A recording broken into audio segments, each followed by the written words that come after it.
নমস্কার সুপ্রিয় দর্শক শ্রোতা সকলকেই স্বাগত হিন্দু লাইফস ম্যাটার ইউটিউব চ্যানেলে।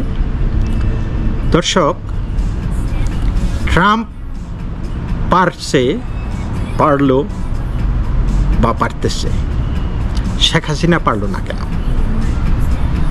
মিলিয়ন ডলার প্রশ্ন, তাই না? আপনারা দেখেন, ট্রাম্পের ধমকে বা ট্রাম্পের ভয়ে এই যে হামাস, তারাও কিন্তু কুপকাত হয়ে গেছে। তারাও তড়িঘড়ি করে আমেরিকান যাদেরকে তারা জিম্মি নিয়েছিল তাদেরকে ছেড়ে দিয়েছে। ট্রাম্প যেইভাবে বলে সেইভাবেই তারা চলে। এবং এই যে বিভিন্ন বিশ্ববিদ্যালয়ে আমরা দেখেছি যেই হারে তারা বাইডেনের আমলে প্রতিবাদ মিছিল এই সেই করতো, অনিষ্ট করতো, ভাঙচুর করতো, সেগুলি কিন্তু একদম বন্ধ হয়ে গেছে। এবং সম্প্রতি যেই বিষয়টি লস অ্যাঞ্জেলেসে যেটা শুরু হয়েছে, সেইখানে আইস, ইমিগ্রেশন অ্যান্ড সিটিজেনশিপ এনফোর্সমেন্টের এজেন্টরা লস অ্যাঞ্জেলেসে অবৈধদের দরপাকড় শুরু করেছে। আপনারা জানেন যে Los Angeles, new York, Chicago, এই কিছু শহর তারা কি বলে এটাকে, এগুলোর উপরে স্যাংচুয়ারি সিটি বা স্যাংচুয়ারি স্টেট। তো সেই সব জায়গায় এইটা যখন অবৈধরা থাকে, সেখানে সরকার থেকে মানে তাদের লোকাল গভর্নমেন্ট থেকে নির্দেশ থাকে যাতে পুলিশ যাতে ফেডারেল গভর্নমেন্টকে সাহায্য না করে এই সমস্ত ব্যাপারে, যেমন ইলিগাল ধরার ব্যাপারে বা কোনো ধরনের সাহায্য করা যাবে না। তারা আসে, তারা ধরে ধরুক, কিন্তু তোমরা অংশ নিতে পারবে না। That is what the direction they give to their police, local police.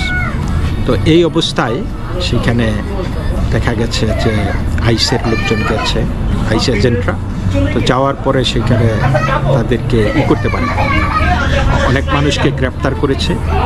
তা গ্রেপ্তার করার পরে ওই এলাকায় অবৈধরা বা অবৈধদেরকে যারা সমর্থন করে, তারা সেই এলাকায় বিক্ষোভ শুরু করে দিয়েছে, ভাঙচুর, জ্বালাও পোড়াও তারা করতেছিল। তো সেই ক্ষেত্রে অনেকটা পুলিশ অনেকটা হিমশিম খাচ্ছিল পরিস্থিতি সামাল দিতে। তখন প্রেসিডেন্ট ডোনাল্ড ট্রাম্প তার ক্ষমতা বলে, একটা রেয়ারলি ইউজড ক্ষমতা বলে, ন্যাশনাল গার্ড সেখানে মোতায়েন করছে 2000। তো ন্যাশনাল গার্ড সচরাচর হইল এটা একটা স্টেটের বাহিনী আর কি, রাজ্যের বাহিনী, ওই আধা সামরিক বাহিনী আর কি। যখন পুলিশ কোনো কিছু না পারে তখন তারা ন্যাশনাল গার্ড মোতায়েন করে, এবং সেটার এখতিয়ার মূলত গভর্নরের কাছে আর কি। তো এইখানে যেটা করছে তারা, সেটা হলো ন্যাশনাল গার্ডকে, যে স্টেট পারতেছে না তো পরিস্থিতি দমন করতে, এই জন্য প্রেসিডেন্ট নিজে ন্যাশনাল গার্ড পাঠাইছে। তো এটা নিয়ে ক্যালিফোর্নিয়ার গভর্নর এবং লস অ্যাঞ্জেলেসের মেয়র বলছে যে ডোনাল্ড ট্রাম্প পরিস্থিতি আরও ঘোলাটে করছে, ভয়ভীতি দেখাচ্ছে। এটা আমেরিকা না, আমেরিকা এরকম না, আমরা আমাদের পরিস্থিতি আমাদের নিয়ন্ত্রণে ছিল, কেন তিনি সেটা করলেন? তো ডোনাল্ড ট্রাম্পের কথা হইল যে আমি যদি ন্যাশনাল গার্ড না পাঠাইতাম তাহলে এইখানে অনেক কিছু ক্ষতি হইতো, লস অ্যাঞ্জেলেস ধ্বংস হয়ে যেত, এই মেয়র এবং এই গভর্নর কোনো কামের না, এইগুলি কামের না, আমরা আমাদের কাজ করব। এবং এতেও যদি কাজ না হয় তাহলে আমরা মিলিটারি পাঠাবো, সারা দেশে আমরা মিলিটারি পাঠাবো। এমনকি যে ইমিগ্রেশন জার যিনি টম হোমান, তিনি বলেছেন যে প্রয়োজন হলে তিনি সেই ক্যালিফোর্নিয়া স্টেটের গভর্নর গ্যাভিন নিউসমকেও গ্রেপ্তার করবে। এবং ডোনাল্ড ট্রাম্প জোকিংলিও বলছে যে ইয়েস, আমি যদি টম হোমান হইতাম তাহলে আমি তাকে গ্রেপ্তার করতাম। তো পরিস্থিতি চিন্তা করেন, এখন শোনা যাচ্ছে যে 700 মেরিন রেডি হচ্ছে ওইখানে ডিপ্লয় করার জন্য। তো আমরা কিন্তু এই সিনারিটা এখন তারা এটা একটা টেস্ট করতেছে তারা আমেরিকার সাথে, মানে ডোনাল্ড ট্রাম্পকে, যে সে আসলে কতটুকু টাফ গাই। কারণ তারা অভ্যস্ত হয়ে গেছিল, বাইডেনকে নিয়ে তারা অভ্যস্ত হয়ে গেছিল। তো Donald Trump is a no nonsense guy. সে বলতেছে যে আমি এগুলি বরদাস্ত করবো না, দিস ইজ আমেরিকা।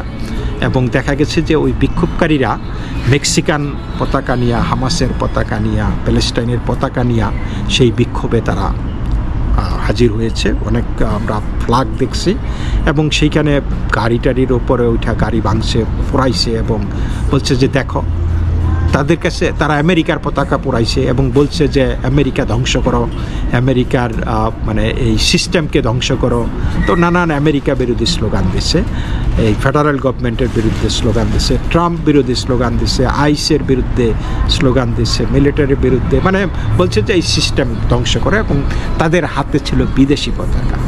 তো এই সুযোগটাই ট্রাম্প নিছে যে দেখো তারা কারা, তারা বিদেশি আমেরিকার পতাকা পুরায় আর বিদেশি পতাকা তারা এইখানে হাতে নিয়ে তারা বলে যে আমেরিকা ধ্বংস করো। তার মানে এইখানে আমেরিকা আন্ডার অ্যাটাক, আমি আমার ক্ষমতা বলে এইখানে this is the president saying, এবং উই উইল টেক অ্যাকশন। বাস শুরু হয়ে গেছে। এখন যে বুঝা তারা মেসেজ পাচ্ছে এবং মিলিটারি আসতেছে, প্রয়োজনে সে বলছে দরকার হলে সারা দেশে আমি মিলিটারি দিয়ে দেব। তো this is a tough leader talking. এবং এইখানে মিলিটারি কিন্তু বলবে না যে আমি এটা করব না, আমি এই দায়িত্ব পালন করতে পারবো না। Order is order. তাহলে ট্রাম্প অর্ডার করতে পারে। এখানে ডেমোক্র্যাটরা কিন্তু কান্নাকাটি শুরু করে দিয়েছে, ডেমোক্র্যাটরা, কারণ ওই স্টেটের সিটির মালিক বেসিক্যালি ডেমোক্র্যাটরা, 90% ডেমোক্র্যাট ওইখানে। তো তারা বলতেছে যে ট্রাম্প এটা বাড়াবাড়ি করতেছে, আমাদের নিয়ন্ত্রণে ছিল এটা, অথচ ট্রাম্প এটাকে পরিস্থিতি করার জন্য ভয়ভীতি তৈরি করছে মানুষের মধ্যে। এটা মানে তারা এগুলি বলতেছে, ট্রাম্প বলতেছে যে নো, দিস ইজ, এইখানে আমাদের ওরা ইলিগাল দৌড়তে গেছে, তোমরা তাদেরকে সাহায্য করবা, কিন্তু তোমরা তাদেরকে বাধা দিচ্ছ। সরকারের কাজে যেই বাধা দেবে তাকেই ধরা হবে। এবং এইখানে একটা ইনসারেকশন হচ্ছিল, এখানে আমেরিকার বিরুদ্ধে একটা অভ্যুত্থান হচ্ছিল, একটা সরকারের বিরুদ্ধে, অথরিটির বিরুদ্ধে অভ্যুত্থান হচ্ছিল। সুতরাং আমরা সেটা কোনোভাবেই হতে দেব না। যত শক্তি লাগে আমেরিকার সর্বোচ্চ শক্তি দিয়ে এটা আমরা প্রতিহত করব। Talking like a leader. তাহলে শেখ হাসিনারও তো এগুলো ছিল, শেখ হাসিনার আরও বেশি ছিল। কারণ হইল লস অ্যাঞ্জেলেসে বা ক্যালিফোর্নিয়াতে পুলিশ, ন্যাশনাল গার্ড, এগুলি কোনো কিছুরই ট্রাম্পের না, ট্রাম্পের আছে শুধু মিলিটারি। তো ট্রাম্প মিলিটারি তো সচরাচর ইন্টারনাল এনফোর্সমেন্টে তো গভর্নমেন্ট, মানে ইটস ভেরি রেয়ার মিলিটারি পাঠানো। কিন্তু যখন দেখছে যে স্টেট ব্যবস্থা নিচ্ছে না, তখন তিনি কিন্তু ওই স্টেটের কাছ থেকে তার ক্ষমতা নিয়ে নিলেন। তিনি ব্যবস্থা করলেন যে কী করতে হবে, ন্যাশনাল গার্ড দিয়ে এখন মেরিনদেরকে রেডি করতেছে, মানে ম্যাক্সিমাম ফোর্স। তাহলে যেটা ট্রাম্পের কাছে যত ক্ষমতা নাই, শেখ হাসিনার কাছে তো তার চেয়ে বেশি ক্ষমতা ছিল। শেখ হাসিনার কাছে সকল বাহিনী, শেখ হাসিনার কাছে সরকারের সকল কিছু। এইখানে বাংলাদেশে তো আর ক্ষমতার বিকেন্দ্রীকরণ নাই যে রাজ্যের যেই বিষয়গুলি এতে ফেডারেল গভর্নমেন্ট, কেন্দ্রীয় সরকার হস্তক্ষেপ করতে পারবে না, সেই রকম কিছু তো নাই। এখানে একচ্ছত্র এই ক্ষমতা আছে সরকারের বাংলাদেশে। কিন্তু তাহলে পারলো না কেন? তাহলে কেন পারলো না বাংলাদেশে? কেন অর্ডার ফলো করবে না? তার পুলিশ আছিল, তার প্যারামিলিটারি, র্যাব, তারপরে বিজিবি, মিলিটারি, আরও কত এজেন্ট ছিল, ডিবি ছিল। তাহলে কেন পারে নাই? বিকজ সিস্টেমটা খুবই শেখ হাসিনার দোষ। শেখ হাসিনা কী সিস্টেম করছে গত 15 বছরে, সে একটা কমান্ড অ্যান্ড কন্ট্রোল তৈরি করতে পারে নাই।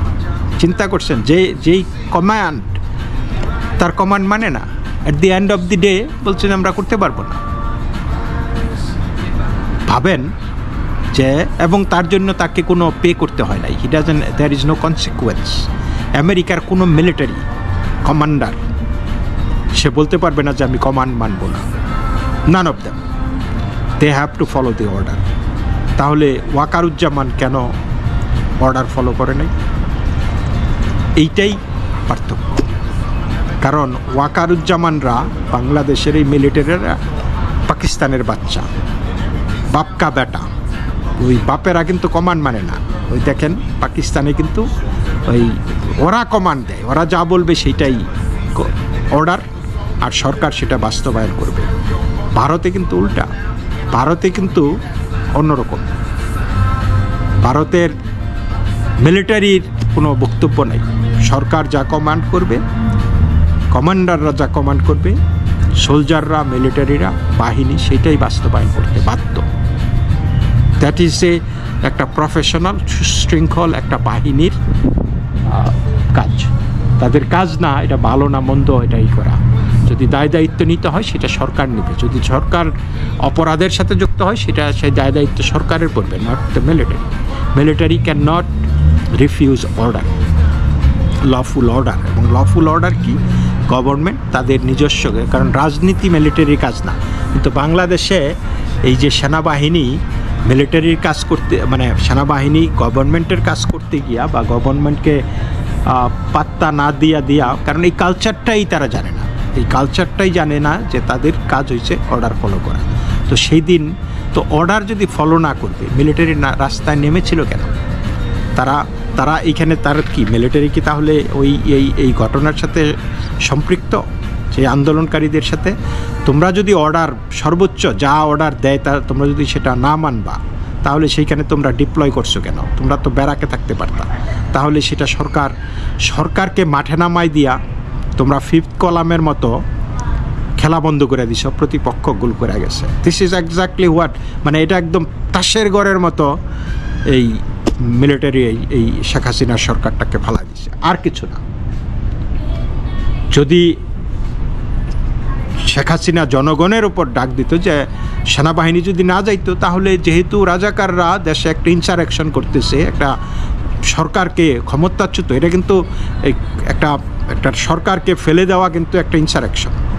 You cannot do like that, কিন্তু অবৈধভাবে ফেলে দেওয়া। তো সেই ক্ষেত্রে সরকারের লোকজন আছে না, তাদেরকে তো মিলিটারি আজকে না আসলে যে ঠিক আছে, মিলিটারি শেখ হাসিনা তো মিলিটারি ডিসব্যান্ড করেও দিতে পারত, কিন্তু তাকে এমন একটা জায়গায় নিয়ে যাওয়া হয়েছে যেখান থেকে she was at the point of no return. তার সেইখান থেকে ফিরে আসার কোনো সুযোগ ছিল না। কারণ বাংলাদেশের এই যে যারা নাকি মানে মানুষের রক্তের মধ্যে বেইমানি আছে, আপনাকে বন্ধু বলে, বন্ধু দাবি করে আপনাকে এগিয়ে দিবে, তারপরে পিছন থেকে ছুরি মারবে। This is what exactly happened এই গত 5 আগস্ট বা জুলাইয়ের আন্দোলনে। কারণ সেইখানে মিলিটারি যদি রিলাক্টেন্ট যে না আমরা আভ্যন্তরীণ এই নিরাপত্তার কাজে আমরা নামবো না, সেটা শুরু থেকেই তাদের বলা উচিত ছিল। তারা রাস্তায় নেমে রণে ভঙ্গ দেওয়া, এটা তো জঘন্য, এটা টোটাল বিট্রেয়াল। এবং শেখ হাসিনা এমন মানুষদেরকে সেই পদে রাখছে, তিনিও তো রাজনীতি করেই তো পদে রাখছে এগুলি, তিনি তো আর মেরিট অনুযায়ী কিন্তু কাউকে বসান নাই। সুতরাং সেই দিক দিয়ে ঠিকই আছে, পয়েটিক জাস্টিস, যেমন কর্ম তেমন ফল, তাই না? তুমি তো রাজনীতি করে একটা যোগ্য লোককে একাডেমিক্যালি প্রফেশনালি যে নাকি মিলিটারি অধিনায়ক চিফ হওয়ার যোগ্য, তাকে যদি দিতা তাহলে সে অর্ডারগুলি ভালোভাবে পড়তো, তার দায়িত্ব কর্ম সম্পর্কে সে অবগত থাকতো, অবহিত থাকতো, এবং সে যেটা প্রয়োজন সেটাই করতো। কিন্তু না, তুমি যেহেতু পলিটিক্স করে লোকজনকে হায়ার করেছো, জায়গা বসাই দিছ, তো এরাও পলিটিক্স সময় মতো তারাও পল্টিবাজি করেছে, এবং তোমাকে হয়তো তুমি এত তাড়াতাড়ি তোমাকে নামানো যেত না, হয়তো এটা হতো না। তো দাবি দাওয়াগুলি মেনে নিয়েছিল, কিন্তু হয়তো আবার ওই দিক দিয়ে তারা তোমার লগে থেকে তারা ওইখানে সিগন্যাল দিয়ে দিচ্ছে। যে কারণ আমি দেখেছি যে এই সরকার পতনের 3-4 দিন বা আর কয়েকদিন আগে যখন ওই ভিপি নূরকে যখন গ্রেপ্তার করে, তখন কিন্তু ওই যখন নিয়ে যায় আর কি জেলে, তার আগে দাঁড়ায় সাংবাদিকদেরকে বলেছিল যে সরকার 90% পড়ে গেছে, আর একটু ধাক্কা দিলে 10% পড়ে যাবে। তাও এটা বেশ কয়েকদিন আগে। তো এইরকম কিন্তু তারা হঠাৎ করেই টার্ন অ্যারাউন্ড করে বলল যে এক দফা। এই এক দফার তরিকাটা পাইল কোথায়, এই সাহসটা কোথায় pile?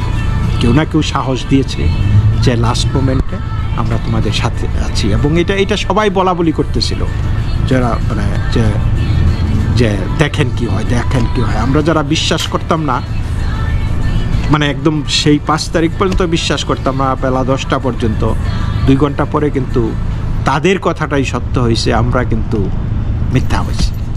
This is what happened. Exactly একটা কু হয়ে গেল, মানে সিস্টেমেটিকভাবে। এবং সেটা আমি বলি যে শেখ হাসিনার ব্যর্থ রাজনীতির কারণে, কারণ তিনি রাজনীতিদেরকে জায়গায় বসিয়েছিলেন, প্রফেশনালদেরকে বসান নাই।